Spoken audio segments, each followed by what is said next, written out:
He bought me with cash, so no one would know I existed. He used me only in the dark, so no one would know he was awake.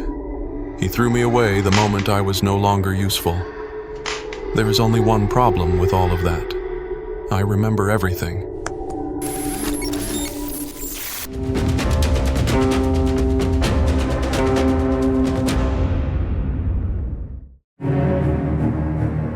I am evidence now, sealed in a plastic evidence bag in Suffolk County, New York.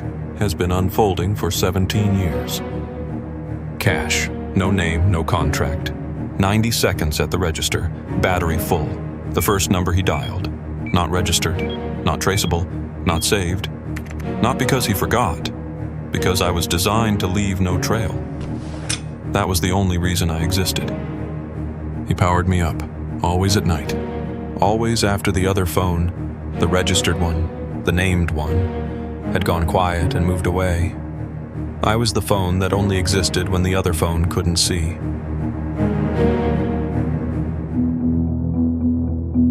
His thumb was calloused, the grip of a man who built things by day and took them apart by night. He understood something most people don't. An architect. That the outside of a structure and what it holds inside are two entirely different things. That the gap between them is exactly where a secret survives. The night hand was large, full wrap, steady temperature. Not nervous. That is the detail I keep returning to. Not nervous. The grip of someone who has done this before and expects to do it again. Once, only once, I was handled in daylight.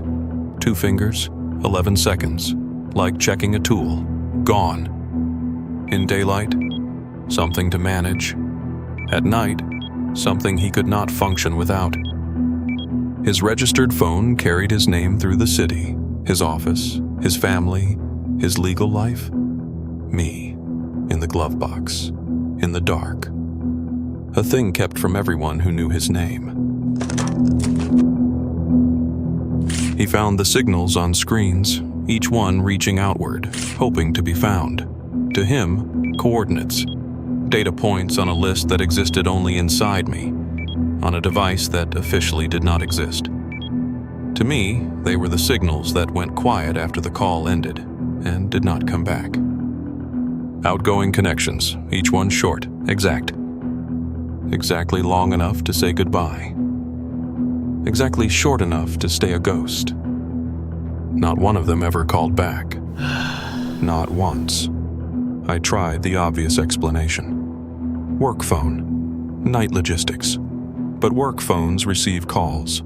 Mine never did. Not once. One way only. That was the design. Reach out, never be reached back. On the night of the last call, the truck was parked. Engine off. He dialed. When it ended, he held me a moment. Not dialing, just holding. Then powered off. Several days passed. I was not retrieved. The list was complete. It had been built. Days passed. Retrieved at 2 a.m. No dial. A text entry opened. Write, stop, delete, rewrite, again. A man who builds perfect structures for a living. Sweating at 2 a.m. over something he needed to get exactly right. Something that could not be found. Something that, if discovered, would undo everything he had built above it. When investigators recovered a device connected to him, they found a document. Written strategies, ways to remain unseen. He wrote it in the dark, on a device with no name, while a family slept in the next room. And he revised it until the sweat dried and the grip steadied, and whatever he had written was finally precise enough to keep. Phones move on, I have not. On the eastbound drives, the texture of what I was stored against changed. Rough, coarse weave, old, built to bind and hold, not to protect. Only on those drives, only going east. Something else was wrapped in it, not me. The truck was lighter coming back, 11 times. Ocean Parkway, a 2-lane road where the marsh grass grows to the shoulder and the dark after midnight is total. Along that road, years later, investigators found things that should not have been there, wrapped in something rough and old. I don't know what that road kept. I only know what the truck weighed going out and what it weighed coming back. The difference has a name. I am not the one who gets to say it. I have been over my own log many times, and something doesn't click. I assumed the calls were the reach, that he called first, that they came after.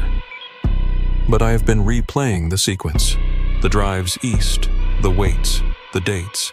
The road didn't follow the calls followed the road. He drove out heavy, he came back light, and then, only then, he dialed. If that order holds, then the calls were not anticipation. They were something that only exists on the other side of something already done. I have tried to find a version of that which means something ordinary. I cannot find one. One interpretation is this: he was not calling to start something. He was calling because it was already finished. Long enough to hear what a family sounds like when they begin to understand that someone is not coming back. I am a device. I don't have a heart. I only have timestamps. I only stored the calls. Not what he was listening for, but the grip during those calls. It was not the grip of someone waiting for an answer.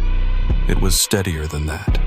The grip of someone who already knew exactly what he was going to hear.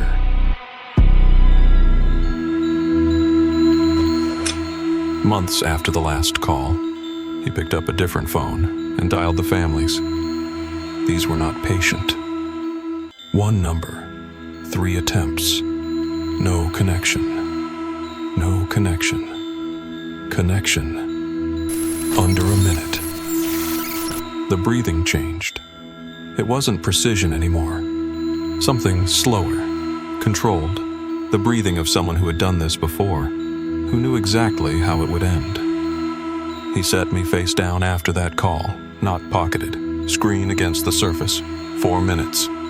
Nothing. In a call log, a number that never answered and a number that can never answer again look identical.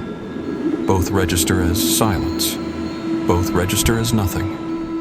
But whatever was on the other end of those calls he made months later, whatever he heard in those under-a-minute connections that made his grip go cold, that is not a data point I was built to store. I stored it anyway. The signals that went dark. Not waiting. Done. In a way that silence alone can't fully explain. Maybe he needed to know if the silence was still holding. That is the only theory I have. I am in a metal drawer now. Battery empty, screen dark, plastic bag, a number on the tag. Suffolk County, New York. Voices reach me through the metal. All after 9 p.m. Eastbound on Ocean Parkway consistent across years. Cell site location data placing him at the road on the same nights the signals went dark. One of those numbers. Called again, months later. 38 seconds. The number had already been reassigned. A single strand, cross-referenced through sequencing the courts had never used before. It placed him there. 17 years. Then silence. Not the silence of a search still running. He thought I was the breadcrumb he didn't leave. But I was not the only thing waiting in the dark to be found. Somewhere outside a house in Massapequa Park, something else waited in the trash. Something smaller than me. Something he consumed and discarded without a second thought. Discarded biological trace evidence. That too remembered everything. I recorded everything I was able to record. I missed everything else. I am a phone, a burner, thrown away like nothing. You can throw away the phone. You cannot throw away what the phone knows. He thought he could delete his life as easily as he powered me down. He was wrong. But I'm still here, holding every breath, every click, every sin. He's silent. But I've never been louder.